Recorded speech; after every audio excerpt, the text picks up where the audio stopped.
I don't know about y'all, but I kind of feel the Spirit of God in the house this morning. Y'all, anybody else besides me feel that?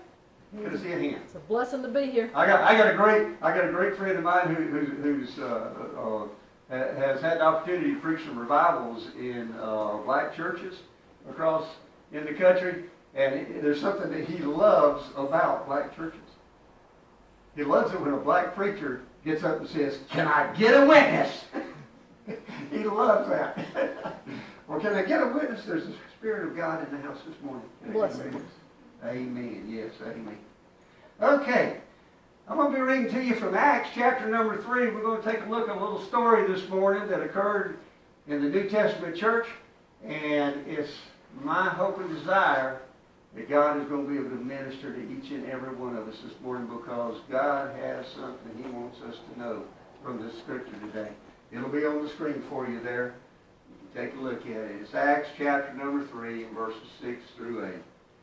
But Peter said, I don't have any silver or gold for you, but I'll give you what I have. In the name of Jesus Christ, the Nazarene, get up and walk. Then Peter took the lame man by the right hand and helped him up. And as he did, the man's feet and ankles were instantly healed and strengthened. He jumped up, stood on his feet, and began to walk. Then walking and leaping and praising God, he went into the temple with them. I want to speak to you this morning, folks, about the topic deeper needs. Deeper needs. Let's go to the Lord together and pray. Dear Heavenly Father, I thank you for this group of people who are here. I thank you, Lord, for everyone who's watching online. I thank you for this day you've given us. And I thank you for this opportunity to learn something from you. I pray that you would anoint me now as I minister the word. I pray that you would touch my mind and my heart, my very thoughts, so that everything that I say this morning is going to go straight to the hearts of the hearers, and it will make an impact on them as you desire it to make. I thank you for what you're going to do. In the name of Jesus, I ask this. Amen. Now, the basis of this little story that we just read part of, that comes from Acts chapter 3, Peter and John, two of the disciples of Jesus Christ, were on their way to a prayer meeting in the afternoon at the temple. Now, this is something that happened regularly. Now, the temple was open for prayer all day long, but in the morning, in the noon, and in the evening, there was typically prayer gatherings. Okay? So they're on their way to a prayer meeting, and they walked by a gate that had a name. The name of the gate was the Beautiful Gate. And as they walked by that beautiful gate, a guy was being brought in by some of his friends who was a beggar. The beggar was a lame man, and this lame man was placed at that gate every day in order to be able to beg for alms. He begged for people to give him a little donation of money so that he could buy some food that day. Now that's the situation that existed whenever we get to the scripture that I read you. You see, Peter and John are walking by, and they looked at that man, and they said to him, hey, look at him. That's Southern for look on us. Right? He says, look on us. Now the man expected them to give him some money, because that's what he was begging for, was some money. And then Peter says to him, I don't have any money. I'm fresh out. I'm clean. Now, I don't have silver or gold. Well, what I do have, I'm going to give to you. And he reached down and he grabs the man's hand. Instead of shaking his hand, he goes pulling him up. And as he's pulling him up, he says, in the name of Jesus the Nazarene, rise and walk. And the man suddenly had strength in his ankles. And he stood on his feet. And then I can just envision this fellow jumping up and down and hollering and shouting. Because this man had been lame from birth. He was lame from birth, and he had never walked. And here he is, all of a sudden, he's able to walk. Now you see, that man had a deeper need than money. He had never been able to walk, and others had to carry him to that gate every day. He needed money to be able to eat that day, but he needed mobility to be able to take care of himself and to be able to meet his everyday need. Dealing with the deeper need for mobility would change his life forever, and it would affect whether or not his daily needs were met too.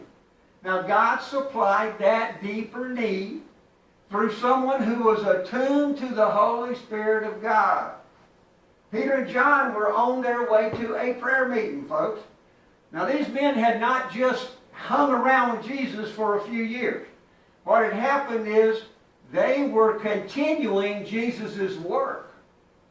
They were going out there and doing what Jesus told them to do, go make disciples. And that's what they were in the process of doing whenever they ran into this guy. They were in tune with the Holy Spirit of God, and when they came by this beautiful gate, on that day, God had a special plan for that man and for those two disciples. On that day at the right time. You see, Peter spoke healing into that man that day. Now, there's no doubt that they had seen that man before. Peter and John were on their way to a customary prayer meeting. They knew when it was going to happen, and they were on their way to go participate in it. They had walked by that beautiful gate before. They had seen that man before. But that day, God opened their eyes and showed them a deeper need than money. Now that man praised God before everyone. He was excited. He was expecting money. He got healing, though, instead. His underlying mobility need was met. And he jumped up on those strong ankles and feet that he had never used before. And somehow God gave him the ability to walk and to leap and to run and to jump up and down and have a great time praising God. Okay? Now people were drawn. This is a little bit later in the scripture. It's another message. But people were drawn to what had happened. Okay? I want you to notice something. These folks that were in the temple already, that got there ahead of Peter and John for the prayer meeting, they were already in prayer. And when this man comes in leaping and jumping and praising God and hanging on to John and Peter, they saw a commotion, and that commotion attracted their attention. And they were amazed. Now y'all get this. They were at a prayer meeting and they were amazed that God healed somebody. I could stay there a little while, couldn't I? But I'm not going to do today. They became curious about what was going on. They came over to see what was happening. His obvious change amazed them. Now, this is a story that came out of the New Testament of the Bible that was written a couple thousand years ago. How in the world can we use that story and apply it to today, to 2020, in our community, where we live, in this area, in this congregation? Y'all may have heard people say that the Bible is no longer relevant, and I say that's baloney. That's the nicest thing I can say about that comment. The Bible is relevant for all mankind, all ages.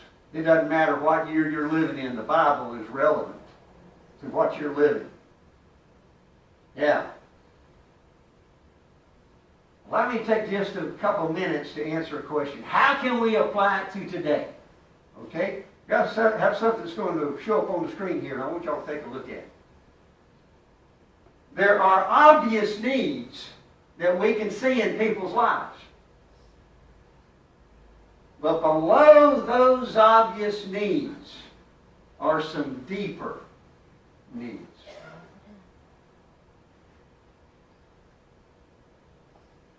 Even today, there are obvious needs we see in people, but there are deeper needs that can be met through the name of Jesus Christ. Now, we see news articles. Matter of fact, I saw one yesterday about somebody who was arrested for possession and trafficking of methamphetamines. Now, their superficial need for the next time for some dollars is covering up their need to be delivered from addiction. We hear someone talking about not being able to pay their rent because their unemployment check hasn't gotten there yet. The rent payment is drawing our attention away from the deeper need to be able to have a way to make an honorable living and supply the needs of their family.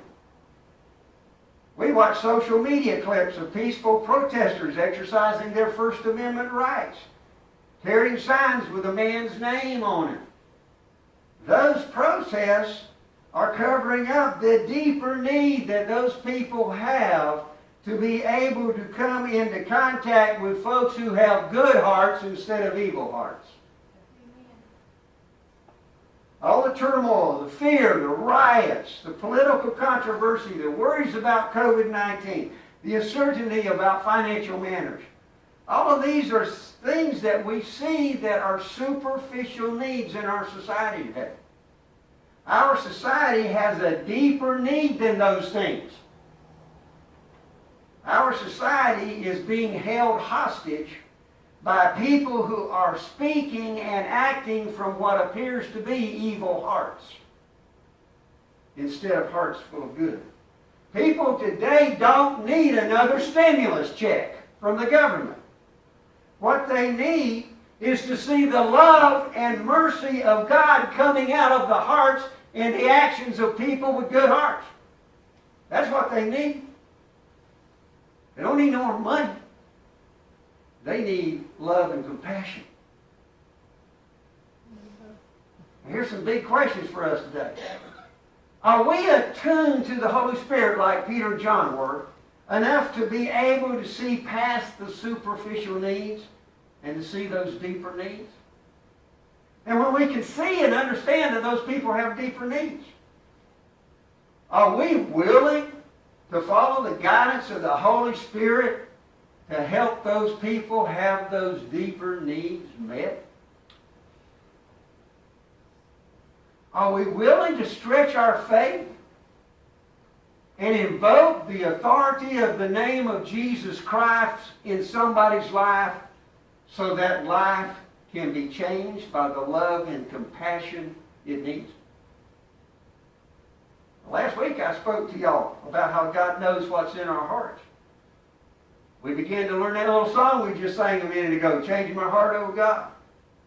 At the close of the service, we prayed for God to move in our hearts and change us and help our hearts be pure before Him. Are we drawing close enough to God to be able to hear His voice when He wants us to interject our lives into the life of another individual so that other individual can have a deeper need met?